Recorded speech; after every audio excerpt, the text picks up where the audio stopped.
very important to back up your data, and a portable SSD T5 1TB USB-C will get the job done nicely.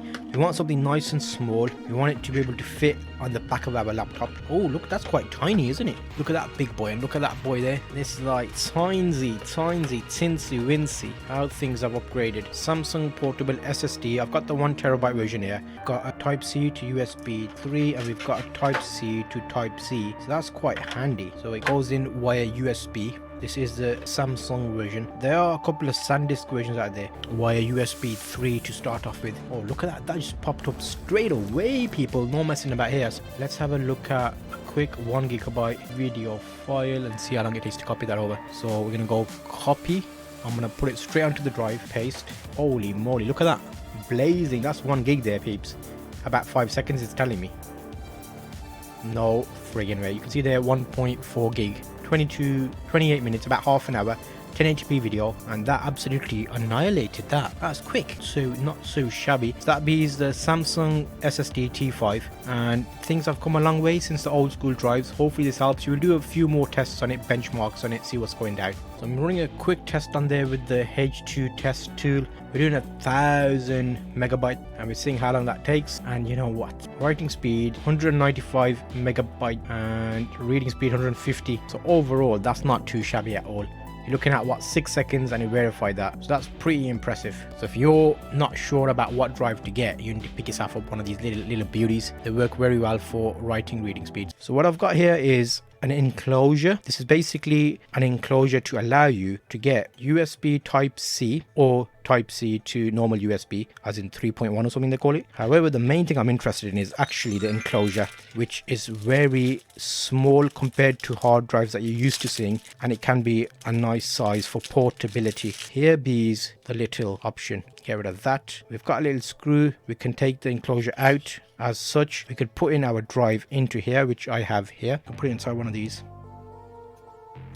What you actually have to do is you have to flip the whole thing over, position your little gold nubbin there, and then screw from the opposite direction, so from the bottom. So let's get a nice little screw that in place, which makes sense now actually, because now that's held in place, which then allows us to screw the top screw in. So when I push that down, does it stay straight? Yes. Okay, so that's that done. And we've got some insulation tape which we're going to add onto here for heat thermals. You probably can't see that, that's there. Take all of that off there, smack it onto here, so when it gets warm it can dissipate. Okay, perfect. Then we can slide it into the case. Okay, yeah, it fits both ways, so be careful which way you push it in. Now you can screw the actual screw in. Let's get a small screw. That's screwed in. That is my SSD ready to go. So that would be like a safer way of doing it if you don't want to open up your whole computer. Either plugging in type C into here, make it into a USB, so that can go into your laptop if you have an older laptop. If you have a type C in your newer computer, you can put the type C cable in and type C it. So now I've basically got a 1TB drive here that I can use. How amazing is that? Very lightweight, very small, fits in your pocket. Look at that, look at thinness on it. There are other cases that you can get which are thin. I've purposely got the aluminium body, the reason being when the NVMe drive fires up, it can get warm, and a metal case disperses the heat. So that's a bit of extra information to let you know. So I've plugged in the SSD drive NVMe in the enclosure via type C into a type C computer laptop. And let's go to the drive, which is here. We've got 1 GB file on there. Let's right click on that. Let's copy it and let's put it into the computer and see how quick it does that. Paste. Okay, holy moly. Type C makes an amazing done. Okay, so type C is better than USB because it literally did it in 2 seconds. 1 GB from that drive straight onto the computer. Impressed with that. What about if we put a bigger file system? Let's copy that and let's put it back on the drive. So now we've got 2 gigs. Let's copy that. Let's put that back on the desktop. Edit, paste. Okay, that was done. Okay, so is that worth the hassle? Buying the drive separately, buying enclosure separately, pairing the two up together, is that better? Well, I'm gonna have to copy more stuff onto this to find out, and also discover if the type C and USB was the issue, because that would be interesting. Overall, what's the verdict? What's the conclusion? I'm not too sure there. will this lag, and how big is the cache if I do a bigger copy of a file or video? I know that one did well for 1 gig, 2 gig, 3 gig, but as soon as I went to 50 gig, it went like really quick, then it went really slow down because probably the cache on there is like really slow. It's smaller for how long? Is that the right way to explain that? But yeah, you know what I mean. These drives, if you're not familiar with them, they basically allow you, providing your laptop has the slot for it, which my laptop does, you can normally put the memory, the laptop number in, and it tells you. So it's basically a very little small option. So look at that. Pretty small, pretty lightweight. There's nothing too big about it. Considering drives used to be a lot bigger and heavier, they're basically lightweight, so your laptop will be a bit lighter. That is 1 terabyte, which you can see there's 1000 gigabytes, and I am going to be putting it into my laptop. So I'm very pleased with this brand, Crucial. There's a couple of other brands out there you can check out. The read-write speeds on NVMe drives are faster. They have a bigger cache, and you can tell that when I've done it, and I'll show you. So if you're thinking to upgrade your laptop with one of these drives, how easy is it? Well, I'm going to show you right now. NVMe drives, as long as you've got the slot in your laptop, you can simply turn over your laptop. You will do this at your own peril, so if you know what you're doing, you're fine. I've built a few motherboards in my lifetime, so I'm okay. But if in doubt, get it done from a proper professional or a shop. But I'm showing you how I'm doing mine for information purposes. Yep, so once you've taken the screws out, you can simply lift away this. Now what I normally do is keep an eye out where the screws are, because they sometimes stay in here. Well, that's interesting. We've also discovered something on this laptop, which I'll show you right about now. So we've got 2 screws there, put them there. Now what I've discovered is this screw here was never holding. If you notice, it's actually not threaded, but okay, here we go. So I'll explain what happened. There's normally a thread system. That element there should be in the body, but it's been whatever you want to call it, so we're going to put that back as well. Apart from that, everything else looks good. Yep, okay, that's fine. So let's move that over there. Let's go back to the computer. Okay, so what do we have? Realistically, I should have bought some more RAM. So that there is your RAM. There's 2 slots, and we have 2 4 gigabyte RAMs in there. We've got a Wi-Fi card here. That's Wi-Fi speed. We've got a hard drive here, which is the old types of drives. Let's get rid of that. We don't want that in there. That's going to be spinning up and wasting battery power. So that is our old hard drive, and now we've got empty slot, which basically means the laptop's going to be lighter.